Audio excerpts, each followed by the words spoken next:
ایک مرتبہ نبی کریم صلی اللہ علیہ وسلم نے بنی اسرائیل کے ایک شخص کا ذکر فرمایا کہ 1000 مہینے تک اللہ کے راستے میں وہ شخص جہاد کرتا رہا، اور اسی طرح نبی کریم صلی اللہ علیہ وسلم نے بنی اسرائیل کے 4 حضرات کا ذکر فرمایا جو کہ 80 برس تک اللہ کی عبادت میں مشغول رہے اور پل جھپکنے کے برابر بھی اللہ کی نافرمانی نہیں کی۔ جب یہ واقعہ نبی کریم صلی اللہ علیہ وسلم نے سنا اور اپنی امت کی عمر کو دیکھا کہ بہت تھوڑی ہے، اگر وہ نیک اعمال میں ان کے برابری بھی کرنا چاہیں تو ناممکن ہے، اس سے اللہ کے لاڈلے نبی محمد صلی اللہ علیہ وسلم کو رنج ہوا۔ السلام علیکم دوستو، میں پھر سے آپ کی خدمت میں ایک واقعہ لے کر حاضر ہوئی ہوں کہ شب قدر اور بنی اسرائیل کے عابدین کے بارے میں نبی کریم صلی اللہ علیہ وسلم نے کیا فرمایا ہے۔ آج کی اس ویڈیو میں بات کروں گی شب قدر کیا ہے، شب قدر کی کیا فضیلت ہے، اور شب قدر جو اللہ تبارک و تعالیٰ نے ہمیں انعام کے طور پر دی ہے تو اس کا کیا سبب رہا ہے کہ اللہ نے ہمیں شب قدر کیوں عطا کی، شب قدر کو ہم کس طرح سے حاصل کر سکتے ہیں، شب قدر میں ہمیں کیا عبادت کرنی چاہیے۔ رمضان المبارک کی راتوں میں سے ایک رات شب قدر کہلاتی ہے جو بہت ہی برکت اور خیر کی رات ہے۔ قرآن میں اس کو 1000 مہینوں سے افضل بتایا ہے۔ 1000 مہینے کے 83 برس 4 مہینے ہوتے ہیں۔ خوش نصیب ہے وہ شخص جس کو اس رات کی عبادت نصیب ہو جائے کہ جو شخص اس ایک رات کو عبادت میں گزار دے تو اس نے گویا 83 برس 4 ماہ سے زیادہ زمانے کو عبادت میں گزار دیا ہے، اور اس زیادتی کا بھی حال معلوم نہیں کہ 1000 مہینے سے کتنے مہینے زیادہ افضل اللہ تبارک و تعالیٰ کر دے۔ اللہ جل شانہ کا حقیقتاً یہ بہت ہی بڑا انعام ہے کہ قدر دانوں کے لیے یہ ایک نعمت مرحمت فرمائی ہے۔ در منصور میں حضرت انس رضی اللہ تعالیٰ عنہ سے روایت ہے، نبی کریم صلی اللہ علیہ وسلم کا یہ ارشاد نقل کیا ہے کہ شب قدر اللہ تعالیٰ نے میری امت کو مرحمت فرمائی ہے، پہلی امتوں کو یہ شب قدر نہیں ملی تھی۔ اب شب قدر کا تحفہ یا انعام اللہ تبارک و تعالیٰ نے ہمیں کیوں دیا ہے، اس کا کیا سبب ہے، یہ جانتے ہیں۔ تو بعض احادیث میں آیا ہے کہ نبی کریم صلی اللہ علیہ وسلم نے پہلی امتوں کی عمروں کو دیکھا کہ بہت ہوئی ہیں، اور آپ صلی اللہ علیہ وسلم کی امت کی عمر بہت تھوڑی ہے، اگر وہ نیک اعمال میں ان کے برابر بھی کرنا چاہیں تو یہ ناممکن ہے۔ اس سے اللہ تبارک و تعالیٰ کے لاڈلے نبی محمد صلی اللہ علیہ وسلم کو رنج ہوا، تو نبی کریم صلی اللہ علیہ وسلم کے اس رنج کی تلافی میں اللہ تبارک و تعالیٰ نے انعام کے طور پر یہ رات مرحمت فرمائی کہ اگر کسی خوش نصیب کو 10 راتیں بھی نصیب ہو جائیں اور ان کو عبادت میں گزار دے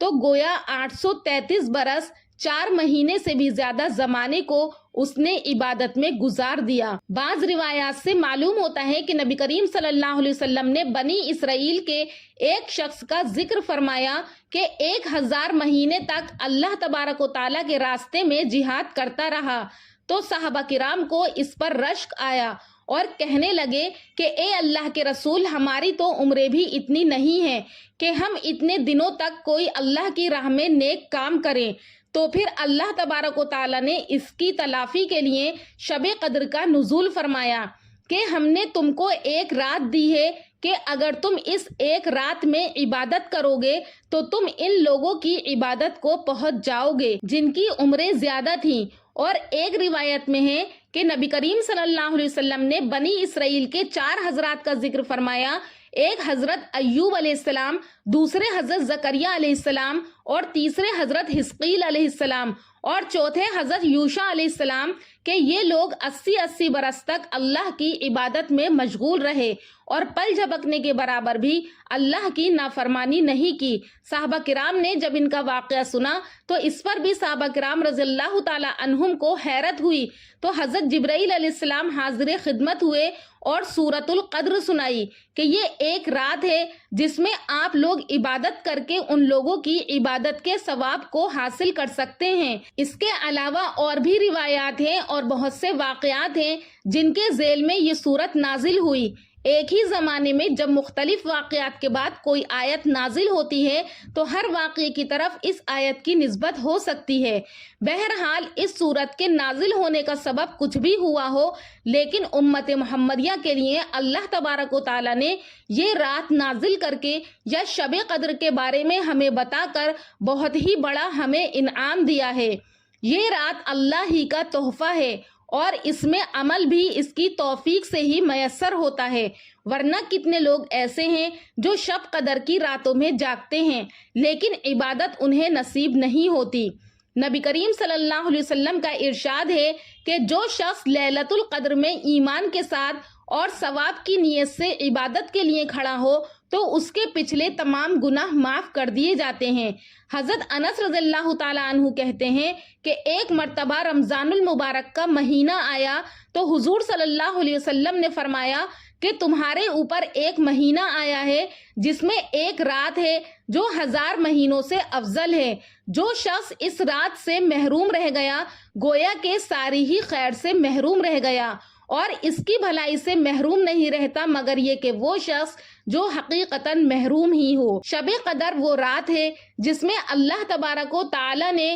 قرآن پاک کو اتارا ہے، یعنی اللہ تبارک و تعالیٰ کا ارشاد ہے انا انزلناہ فی لیلۃ القدر، یعنی قرآن پاک لوح محفوظ سے آسمانی دنیا پر اسی رات میں اترا ہے۔ یہی ایک بات اس رات کی فضیلت کے لیے کافی تھی کہ قرآن جیسی عظمت والی چیز اس رات میں نازل ہوئی۔ پھر اس رات میں اور بھی بہت سے برکات اور فضائل شامل ہو گئے، اور پھر آگے اللہ تبارک و تعالی ارشاد فرماتا ہے وما ادراک ما لیلۃ القدر، آپ کو کچھ معلوم بھی ہے کہ شب قدر کیسی بڑی چیز ہے، یعنی اس رات کی بڑائی اور فضیلت کا آپ کو علم بھی ہے کہ کتنی خوبیاں اور کس قدر فضائل اس رات کے اندر موجود ہیں۔ پھر اس کے بعد اللہ تعالیٰ خود اس رات کی فضیلت کا ذکر فرماتے ہوئے کہتے ہیں کہ لیلۃ القدر خیر من الف شہر، کہ شب قدر 1000 مہینوں سے بہتر ہے، یعنی 1000 مہینے تک عبادت کرنے کا جس قدر ثواب ہے اس سے زیادہ شب قدر میں عبادت کرنے کا ثواب ہے، اور اس زیادتی کا علم بھی نہیں کہ وہ کتنی زیادہ ہے۔ ہمیں کتنا زیادہ ثواب اس ایک رات میں عبادت کرنے سے حاصل ہو سکتا ہے۔ پھر آگے اللہ تبارک و تعالیٰ کا ارشاد ہے، اللہ تعالیٰ فرماتا ہے کہ تنزل الملائکہ، کہ اس رات میں فرشتے اترتے ہیں۔ علامہ رازی رحمۃ اللہ علیہ کہتے ہیں کہ فرشتوں نے جب شروع میں آدم علیہ السلام کو دیکھا تھا تو یہ کہا تھا کہ اے اللہ، آپ کیسی مخلوق پیدا کر رہے ہیں جو کہ زمین میں جا کر جھگڑا اور فساد کرے گی۔ تو اللہ تعالیٰ نے اس رات میں فرشتوں کو نازل کر کے یہ کہہ دیا کہ تم دیکھو میرے بندے کس طرح جاگ کر میری عبادت کر رہے ہیں۔ تو اللہ تعالیٰ اپنے بندوں کی عبادت کے ذریعے سے فرشتوں پر فخر کرتا ہے، اور فرشتے زمین پر اپنے اس جملے کی معذرت کرنے کے لیے اترتے ہیں کہ ہم نے کہا تھا اے اللہ تو کیسی مخلوق کو پیدا کر رہا ہے۔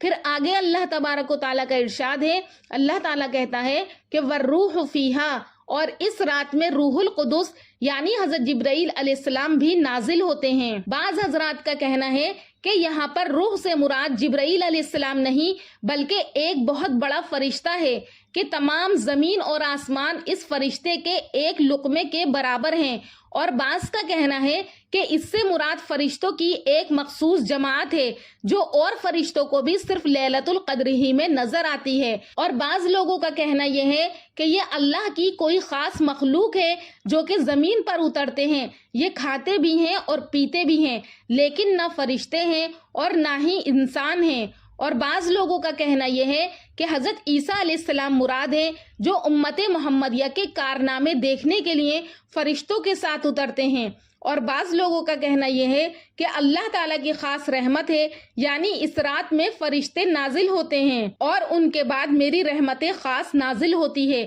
لیکن مشہور قول یہی ہے کہ اس سے مراد جو ہے وہ حضرت جبرائیل علیہ السلام ہیں کہ جبرائیل علیہ السلام وہ شب قدر کی راتوں میں اترتے ہیں اور ان کے ساتھ فرشتوں کی جماعت بھی ہوتی ہے۔ اور سنن بہقی میں حضرت انس رضی اللہ تعالیٰ عنہ کے واسطے سے نبی کریم صلی اللہ علیہ وسلم کا ارشاد منقول ہے کہ شب قدر میں حضرت جبرائیل علیہ السلام فرشتوں کے ایک گروہ کے ساتھ اترتے ہیں اور جس شخص کو ذکر وغیرہ میں مشغول دیکھتے ہیں تو اس کے لیے رحمت کی دعا کرتے ہیں۔ تو آپ کو اور مجھے بھی اللہ تعالیٰ حضرت جبرائیل علیہ السلام کی اس دعا میں مشغول کرے۔ اور آگے اللہ تبارک و تعالیٰ کا ارشاد ہے کہ بِإِذْنِ رَبِّهِمْ مِنْ كُلِّ أَمْرٍ، یعنی اپنے پروردگار کے حکم سے ہر خیر والے کام کو لے کر فرشتے زمین کی طرف اترتے ہیں۔ اور یہ شب قدر کی رات بہت برکت والی رات ہے۔ مظاہر حق میں لکھا ہے کہ اسی رات میں ملائکہ کی پیدائش ہوئی اور اسی رات میں آدم علیہ السلام کا مادہ جمع ہونا شروع ہوا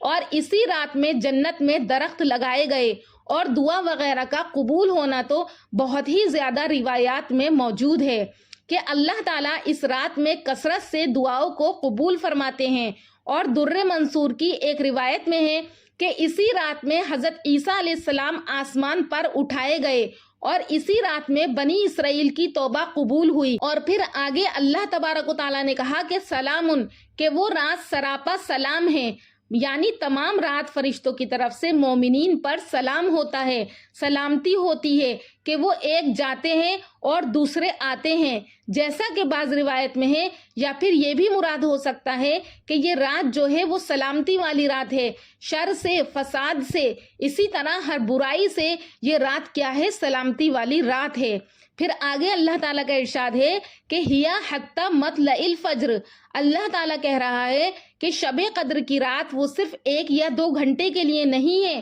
اگر کسی انسان کو شروع میں عبادت کرنے کا ٹائم نہیں ملا تو وہ رات کے کسی بھی حصے میں عبادت کر سکتا ہے۔ یہ نہیں کہ یہ رات صرف تھوڑی ہی دیر کے لیے ہے، بلکہ طلوع فجر تک رہتی ہے، تمام رات رہتی ہے۔ اور اللہ تعالیٰ کی یہ برکت رات کے کسی خاص حصے میں نہیں ہے، بلکہ پوری رات میں یہ برکت شامل ہے، اور صبح ہونے تک ان ساری برکتوں کا کیا ہے؟ ظہور ہوتا رہتا ہے۔ اللہ تبارک و تعالیٰ نے سورہ قدر کے اندر ہر بات کو واضح کر دیا، کھول کھول کر بیان کر دیا کہ یہ کیسی رات ہے، کتنی فضیلت والی رات ہے۔ اس رات کی فضیلت کو کیا تم لوگ جانتے ہو؟ اس میں فرشتے اترتے ہیں، سلامتی بھیجتے ہیں بندوں پر، اور اس رات کی برکت کیا ہے؟ تو وہ پوری رات برقرار رہتی ہے یہاں تک کہ فجر طلوع ہو جائے۔ جب یہ سورت اللہ تبارک و تعالیٰ نے نازل کی تو سن کر نبی کریم صلی اللہ علیہ وسلم بھی خوش ہوئے اور صحابہ کرام بھی خوش ہو گئے۔ اگر ہم پہلے لوگوں کی عمروں کو نہیں پہنچ سکتے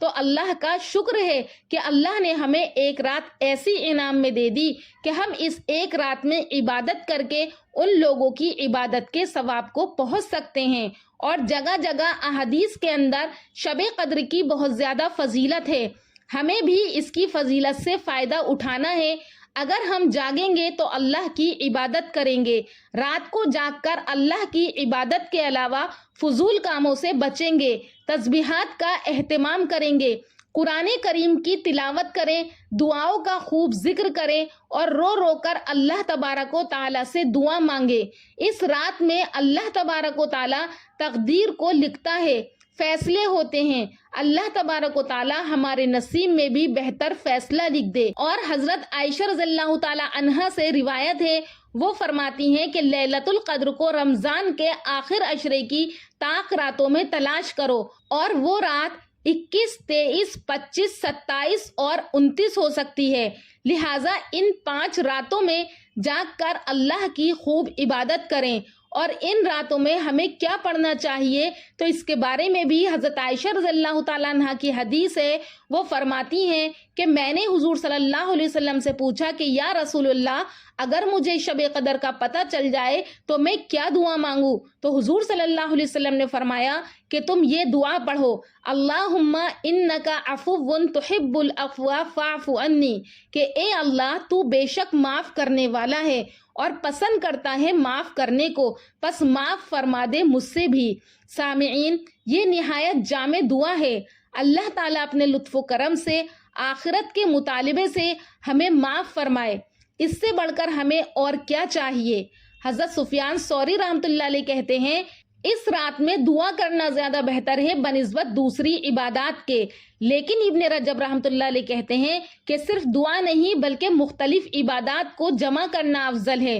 مثلا قرآن شریف کی تلاوت کریں، نماز پڑھیں، دعاؤں کا اہتمام کریں، اپنے نفس کا محاسبہ کریں۔ نبی کریم صلی اللہ علیہ وسلم سے یہ سارے کام منقول ہیں۔ ساری طاق راتوں میں جاگ کر ہم اللہ کی عبادت کریں اور شب قدر کو تلاش کریں، اور کس قدر خوش نصیب ہے وہ انسان جس کو شب قدر میسر ہو جائے، تو پھر دنیا کی تمام نعمتیں اور راحتیں اس کے مقابلے میں کم ہیں۔ اگر شب قدر میسر نہیں ہوگی تو تب بھی ہمیں رات بھر جاگنے کا ثواب ملے گا، اور ثواب میں آپ کو شروع میں بتا چکی ہوں کہ کتنی ہزار راتوں کا ثواب ملے گا۔ اور جو شخص شب قدر کی رات میں جاگ رہا ہوتا ہے تو جیسا کہ میں نے آپ کو بتایا کہ حضرت جبرائیل علیہ السلام اور تمام فرشتے زمین پر اترتے ہیں۔ حدیث میں بیان کیا گیا ہے کہ ابن عباس کی حدیث ہے کہ فرشتے حضرت جبرائیل علیہ السلام کے کہنے کے مطابق سب الگ الگ ہو جاتے ہیں، اور کوئی گھر چھوٹا ہو یا بڑا، جنگل ہو یا کشتی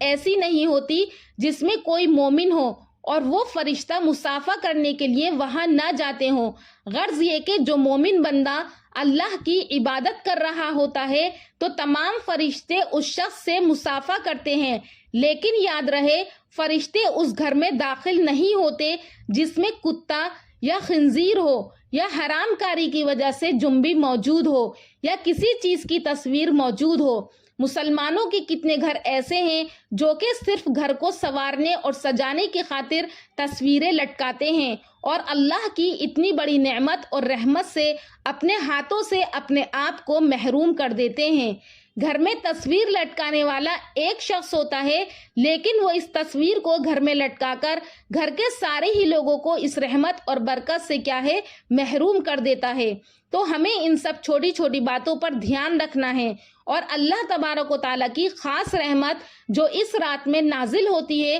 وہ ہمیں ہر حال میں حاصل کرنی ہے، اور یہ سوچ کر عبادت کریں کہ ہو سکتا ہے کہ یہ ہمارا آخری رمضان ہو۔ اس رات میں ہم اللہ سے اپنی مغفرت کرا لیں، اپنے گناہوں کی معافی مانگ لیں۔ آخر میں اللہ تبارک و تعالیٰ سے دعا ہے اللہ پاک آپ کو بھی اور مجھے بھی شب قدر کی راتوں میں اللہ تبارک و تعالیٰ کی خاص رحمت کو حاصل کرنے والا بنائے۔ خود بھی عبادت کریں، اپنے بچوں سے عبادت کرائیں، اپنے اہل خانہ کو بتائیں کہ اس رات کی کتنی اہمیت اور فضیلت ہے۔ جب ہم دوسروں کو بتائیں گے تبھی لوگوں کو اس رات کی اہمیت کے بارے میں پتہ چلے گا۔ ان سب باتوں کو اور احادیث کا بیان کرنے کا مقصد آپ لوگوں تک شب قدر کی فضیلت کو پہنچانا ہے۔ اللہ پاک آپ کو اور مجھے بھی عمل کرنے کی توفیق عطا فرمائے۔ خوب دعا کریں، دعاؤں کا اہتمام کریں، اور ساتھ میں مجھ احقر کو بھی اپنی دعاؤں میں یاد رکھیں۔ انشاءاللہ پھر ملاقات کروں گی ایک اور اچھے موضوع کے ساتھ اگلی ویڈیو میں۔ تب تک کے لیے اللہ حافظ۔